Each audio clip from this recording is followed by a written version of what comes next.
Hello friends.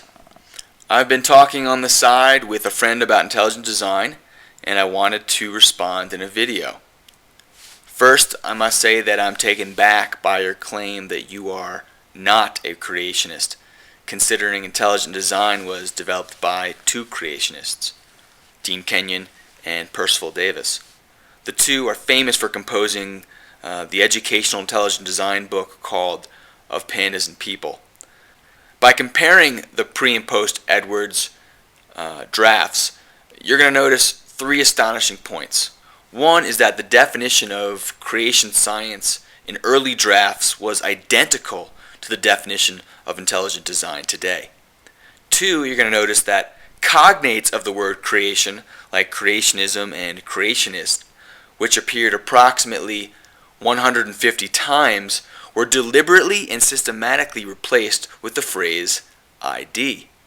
And number three, all of these changes occurred shortly after the Supreme Court held that creation science was religious and could not be taught in public school. This word substitution is very telling, and it's significant because it reveals that a purposeful change of words was done without any corresponding change in content. Thus, creationism is ID, and I don't understand why you don't think you're a creationist if you are a subscriber to intelligent design. As far as ID being against evolution, well, no more against it than, say, astrology is to astronomy. One is simply not science. Your comment that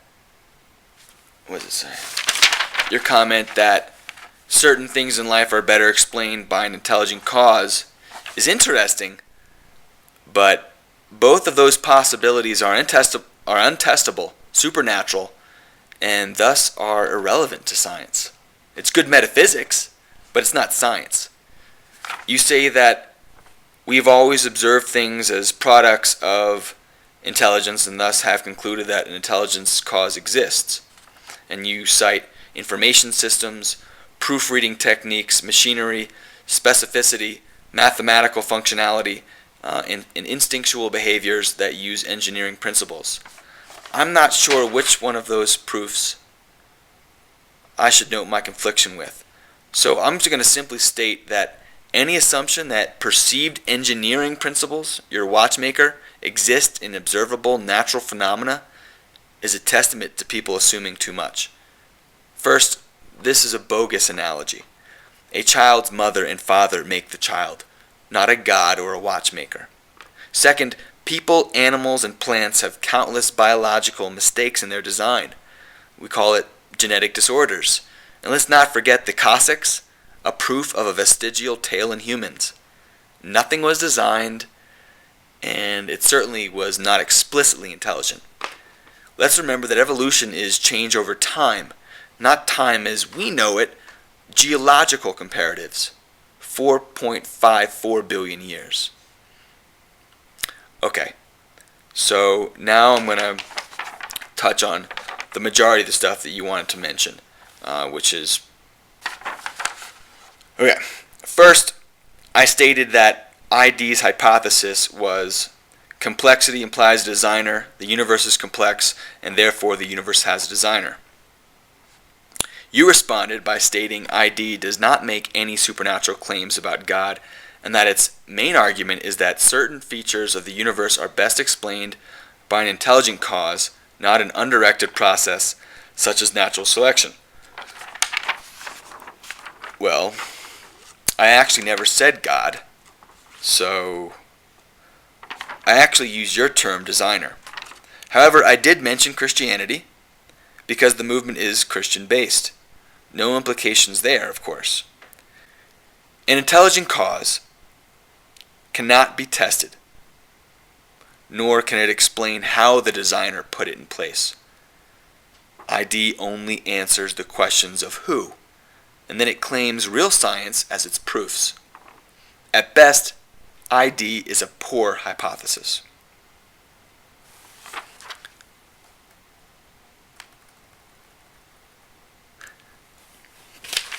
Second, I wrote that ID was pseudoscience because it lacks supportive evidence and that it didn't make any testable predictions. I said that the fact that the world appears amazing and perfect is not proof of supernatural phenomena. You responded by telling me that ID makes a lot of testable inclusions. You then claimed one great prediction as there are systems in life that use mathematical functionality. You added others like sudden appearance of biological systems without precursors, irreducible systems that use many interdependent components to operate, nested complexity systems made of many interdependent subsystems, information processing systems, codes, circuitry, instinctual, anything pretty much that has engineering in it. I can see your theme. But I'm sorry, friend, those are not predictions. Those are observations. A prediction is when you notice that there are systems in life that use mathematical functionality, and then you create a hypothesis that explains why it happens. Okay? Then you claim when and where it will happen again.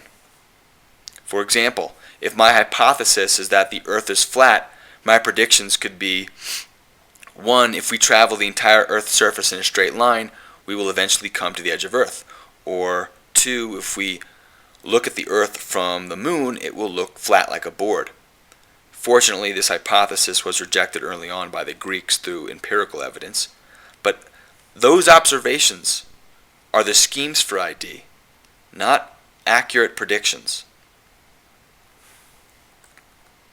Third, I stated that the ID theorists were all Christian fundamentalists and that they all have some kind of religious agenda. You stated that ideists have different views and backgrounds. Some may be religious, others agnostics. And then you noted David Berlinski and Michael Denton. But you said that they made no reference whatsoever to God and the supernatural. Well, my friend, quoting Berlinski's strange.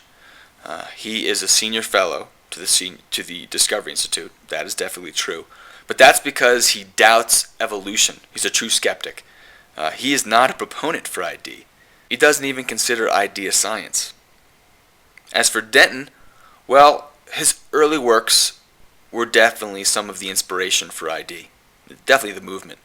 But he is no longer associated with the Institute. In fact, they don't even list him as one of their fellows anymore. The original crew, the original ID crew, was Stuart Burgess, Philip Johnson, William Dembski, Stephen Mayer, Michael Behe, and Jonathan Wells.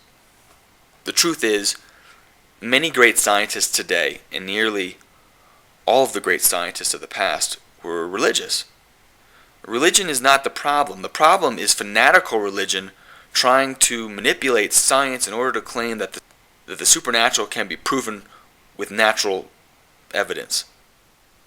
The last thing you wrote, of course, was that we see life changing over time, but that doesn't mean that the change was purely natural, unguided, and indirectly intelligent. Now, I can't argue with that hypothesis, but you're going to need peer review, and it's going to have to be tested to be scientific theory or law. Evolution is here and good. It's not perfect, but it's here and good because it has never been proven wrong. Newton's theory of gravity was proven not perfect either when Einstein broke it with the theory of relativity, but the law of gravity was not thrown away, it was revised. Evolution, too, has had many revisions. But it's those basic principles that keep making predictions, and they keep holding true. Evolution continues to make accurate predictions. I attached a link below somewhere, here or there, I don't know where they post it. And it's a great link for everything we just talked about. I can't believe I even found this. It's kind of perfect for the discussion. But check it out. Peace.